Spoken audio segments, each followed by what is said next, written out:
Happy Sunday, everybody. I'm Jason Colthorpe. You stumbled onto Flashpoint, and on tap today, we're going to find out what each side likes about the state budget that finally got done this week.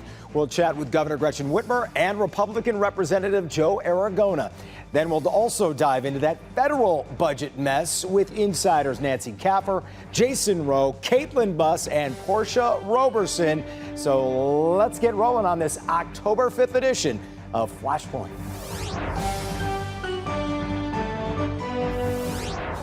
Officially, it will go down as another state government shutdown as lawmakers weren't able to pass the 7-day stopgap measure until 2 a.m. last Wednesday. But like the others before it in 2009 and 2007, no one really noticed. But lawmakers' work not quite finished now with a new deadline of this Wednesday morning at 12:01 a.m.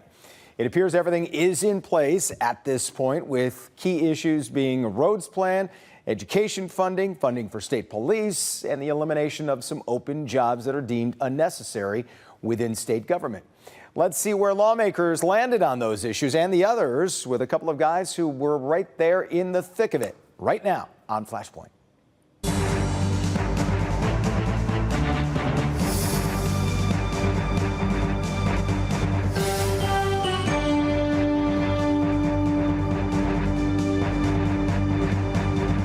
Let's say good morning to the governor. And Governor, thank you so much for taking a few moments to chat about the budget. I know it's a busy time. Certainly it's been a busy morning.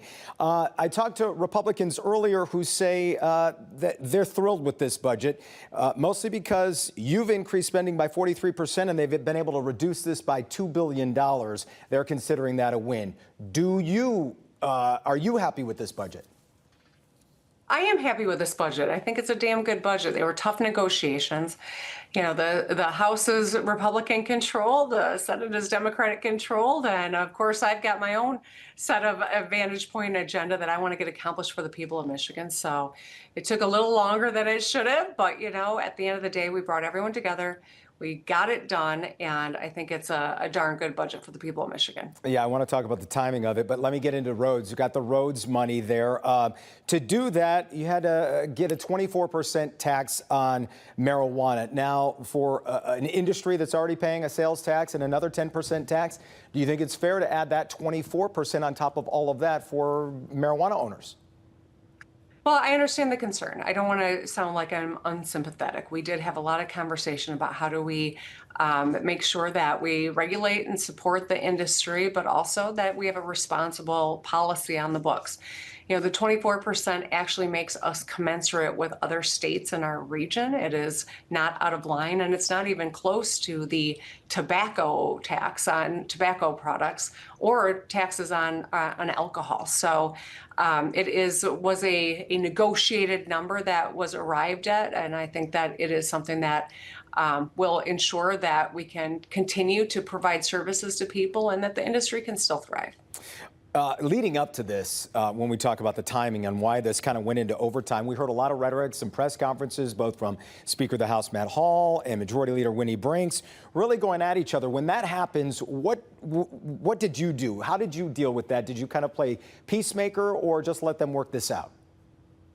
Oh, no, we were at the table throughout. And, you know, I have been working really hard to have a good working relationship with both leaders. It's never assumed.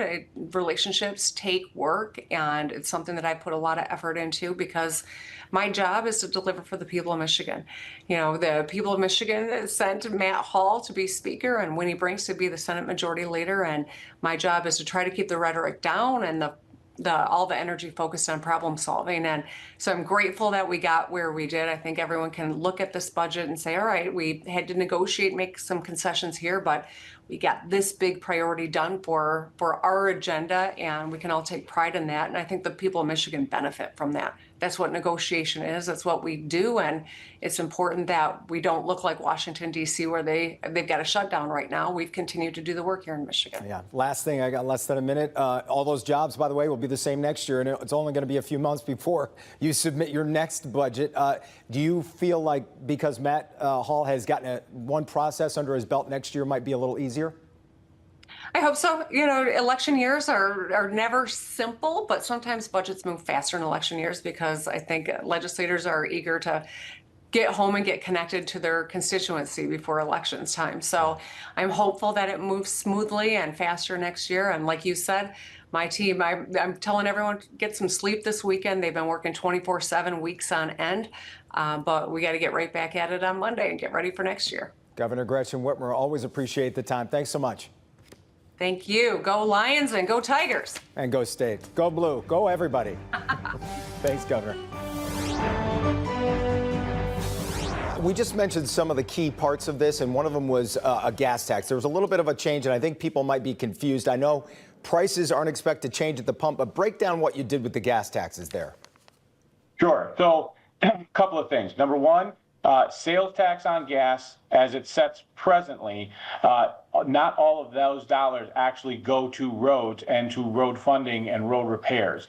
So what we did was we took the sales tax off of gas and put a pure roads tax on gas. It was just a swap. So there really won't be any change at the pump that consumers see. But what will happen is any tax that they do pay will be going directly to roads and to road repairs. Another thing is we added a 24-cent wholesale on marijuana. So that revenue stream will be going right to roads. It truly is kind of a pot for potholes type of idea. And with that and a few other things, we were actually able to raise a little over $2 billion for roads here in Michigan. And then a portion of that, a large portion of that, is actually going to go right to local roads, which is something we really fought for, because when people pull out of their driveway, those are the roads that they see the most, they drive on the most, and when they want their road fixed, that's really what they're talking about. So we wanted to make sure we fixed local roads as well. Pot for potholes, a catchy slogan, but you're already hearing some pushback from dispensary owners and who already pay a couple of taxes, a sales tax plus an excise tax. Did you think it was fair to add another 24% on marijuana owners? House Republicans didn't want to raise any tax at all. In fact, we passed a plan to raise $3 billion for roads without raising anyone's taxes. This was the compromise that we had with Senate Democrats. This is what we could get to. So I'd rather not raise any taxes whatsoever, but we are proud of the fact that there is less spending in this budget. We cut the budget by about $2.5 billion. That's a huge win for us. We got to curtail the spending in Lansing right now.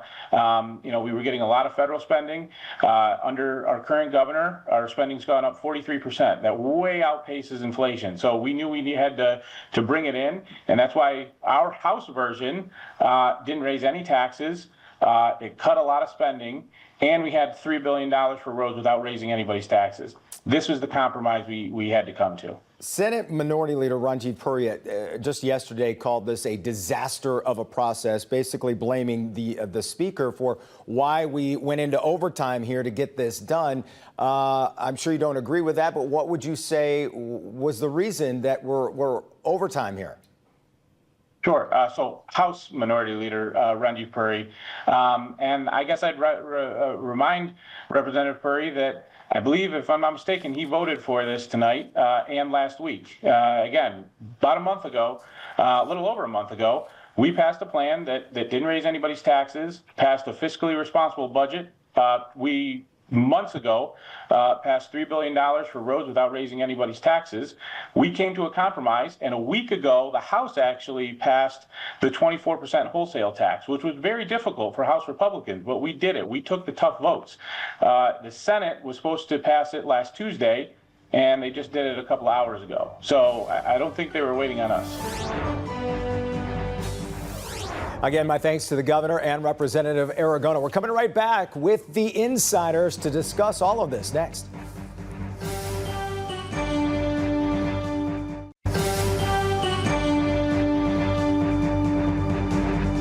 All right, let's try and break this budget down with our insiders this morning. From the Detroit Free Press, Nancy Kaffer is the editorial page editor. Jason Rowe is a political and communications strategist with Rowe Strategic. Caitlin Buss is the deputy editorial page editor at the Detroit News.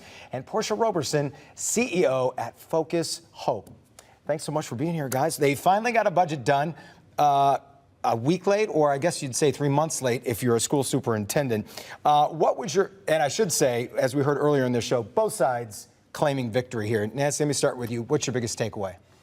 My biggest takeaway is that the rushed nature of this process is hurry up and wait. Like you said, it's months after the statutory deadline. And then they passed an extension Tuesday night. They gave themselves an extension by funding state budget for a week on Tuesday night, and then rushed this through on Thursday night after sundown to accommodate the Jewish holiday of Yom Kippur, means that there's a lot no one knows about this budget. Yeah. It was voted on with very little time for discussion. Some lawmakers have committee said hearings, public comment. We're going to be understanding what's in this budget for weeks, days, months to come. Some leaders may like it, Jason, but yeah, I have heard some rank and file complain at least about the process as we've gone through this. Haven't been able to read things until all of a sudden it's good to go. Yeah, there's so many more details. I would say my two takeaways. First, I was impressed that somehow Republicans in the House actually got a budget cut through of about $2.5 billion. In the 7 years that Whitmer has been governor, state spending has increased 41%, from $58 billion to $82 billion. And we actually got a rollback of about $2 billion, even though Senate Democrats wanted to increase spending to 84. The other is, and this is where I think there's going to be a lot of disappointment on both sides, raising taxes on cannabis 24% in order to fund roads is foolish, and there is zero chance that it's going to work. That industry already has razor-thin margins at best. And I can tell you, my wife worked in cannabis in California and Michigan for a decade. The gray market and the black market in cannabis is still alive and well. And when you start driving up the costs of taxes on legal cannabis, it is going to drive people into the gray and black markets, home care providers, and buying in a bathroom at a dive bar.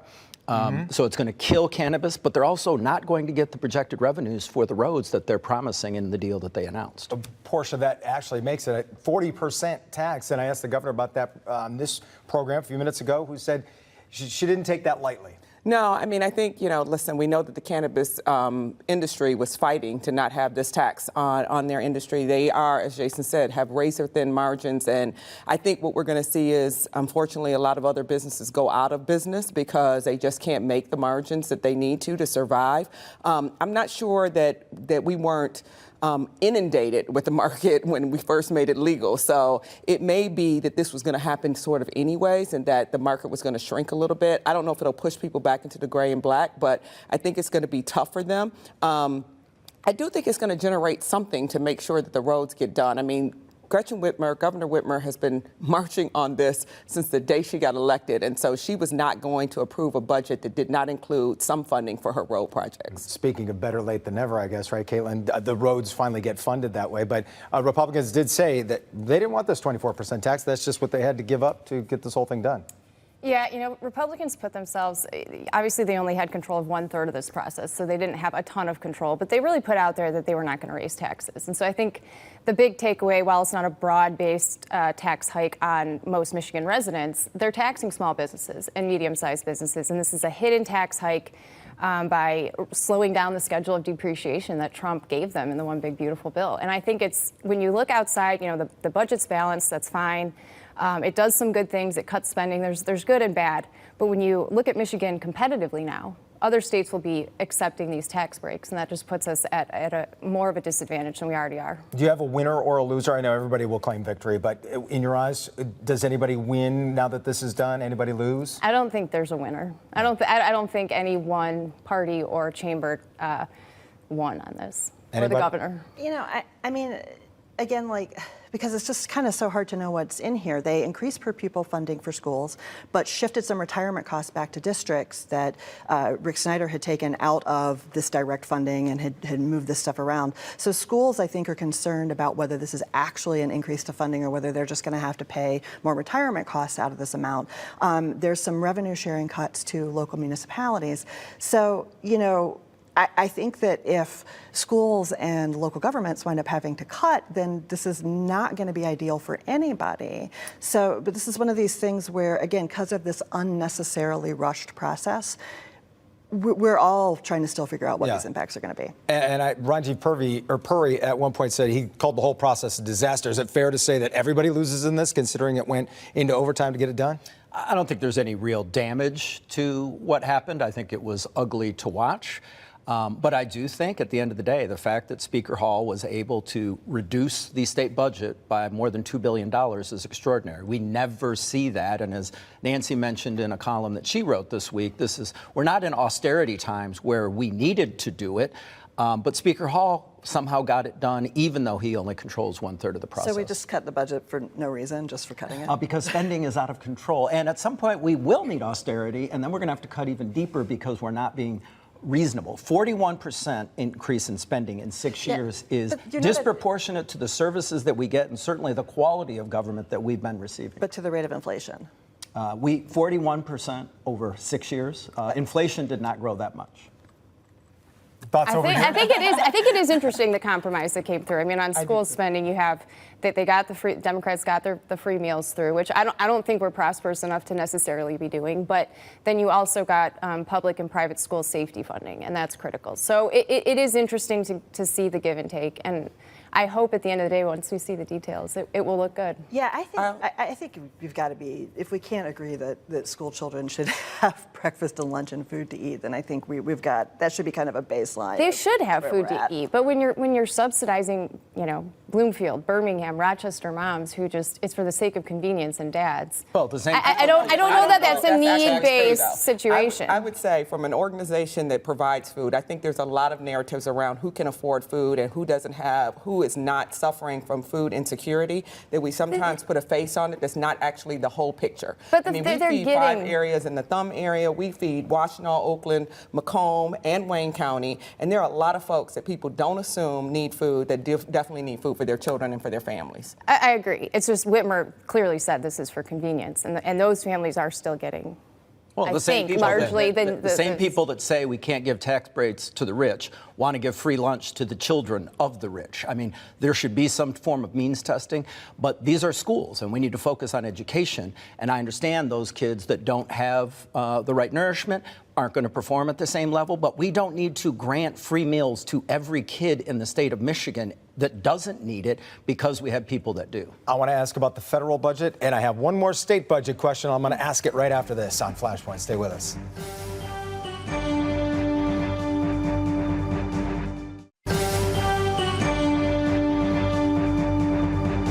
One more question for our panel on the state budget.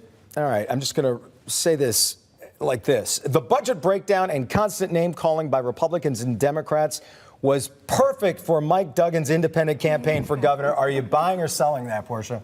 I'm not buying that. Not I buying think, it? first of all, I think that both parties will claim a win because they got a compromise budget. Both of them had to give a little bit, and I think that's what people want to see, right? That everybody has to give a little bit, and I don't think that alone is going to propel the success of a Mike Duggan independent candidate. But he's running on dysfunction, Jason, and you could point to some dysfunction here. It feeds his narrative, but in 3 weeks, no one will even remember that this happened. No. It is 13 months to an election. No one's going to be voting based on what happened. Now, if we see a repeat of this 12 months from now, maybe it does fuel him, but right now I think it's just a good talking point. You agree with that? I agree. I don't think this will fuel much if it continues this way. It might help him, but he's just got a long road ahead.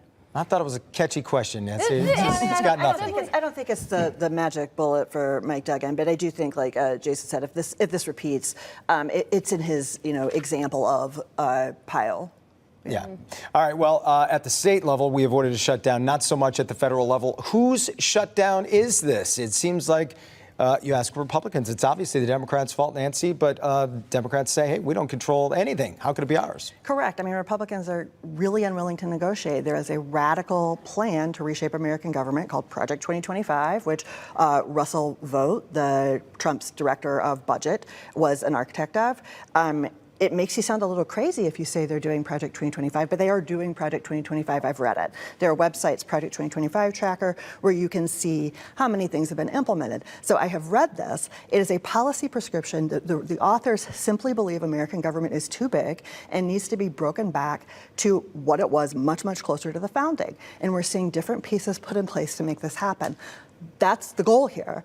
And the Republican side does not seem to be interested in negotiating with Democrats. There have not been a lot of checks and balances or push-pull or compromise in this administration. They have, the Republicans have the trifecta in Washington. So yeah, I mean, if you want to get to a budget, again, like we saw here in the state, you have to compromise. You can't just say, we're dramatically and radically changing American government and American life, and you have to go along with it. That's not how the checks and balances system of our government works. Is that what's happening, Jace? Well, we're conflating two things. That is the budget and a continuing resolution. What they're debating in Congress right now is a continuing resolution, which is just a stopgap, just like Governor Whitmer and the legislature did for a week at existing funding levels while they do the negotiating that Nancy's referring to. So what Democrats have made a decision to do is to fight over funding PBS and health care for illegal immigrants. That's where they put their marker. The ACA subsidies that they're fighting over don't even expire until December. There was no need for this fight. I think this was driven by Schumer and Hakeem Jeffries needing to show their base that they're fighting, but they're fighting with a losing hand because the Trump administration has already said rather than furloughing workers, they're going to fire workers and then replace them with Trump loyalists. So I think this game of chicken is going to last less than a week before Schumer and Jeffries cave because they don't hold any cards in this debate. I was going to ask how long people thought it was going to last, but do you agree it'll last that long? I don't know, because there's no effort to make any kind of compromise on the Republican side, and I don't understand how Democrats are responsible for it when they control everything. So if you want it, just get it done. I mean, you need a two-thirds in the Senate to get it done, and yeah, the Democrats are blocking it. Well, we've got 3 that have already folded and have gone over and have compromised it within a week. Okay, I don't know that it's going to be quite a week. I think that Donald Trump wants it to be longer than a week. I think he wants to be able to implement firing federal workers. Absolutely. I think that's exactly what he wants to have done, and his base is encouraging that to happen. I also remember that in 2013, Donald Trump said presidential leadership requires compromise and requires bringing people to the table, and it's failed presidential leadership when you can't get a budget done.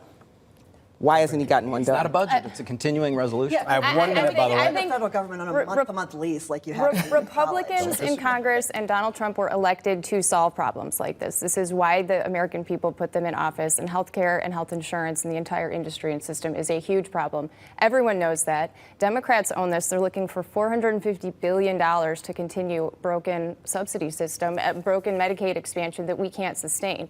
I don't know how they don't own it, and elections, they have consequences. They do. Republicans are in charge. Democrats, what we're really looking for is the plan that Donald Trump has been talking about to replace ACA for at least the last 8 to 10 years. I would love to see more proactive and promising reform. and promising. So if he has a plan, let's see it, and then maybe we can get something done. We agree on that portion. I'm sorry, I just want to. 10 seconds. What's broken about the Medicaid expansion? Is it that people are getting health care? During COVID, it was flooded to expand far beyond the safety net that it needs to provide. And so we're kind of just trying to pull that back. But it's delivering health care to people. Gotta cut it off right there, and we could have gone for another 20. That's Flashpoint this week, everybody. Thanks so much to my panel and my guests this week. We'll see you next time.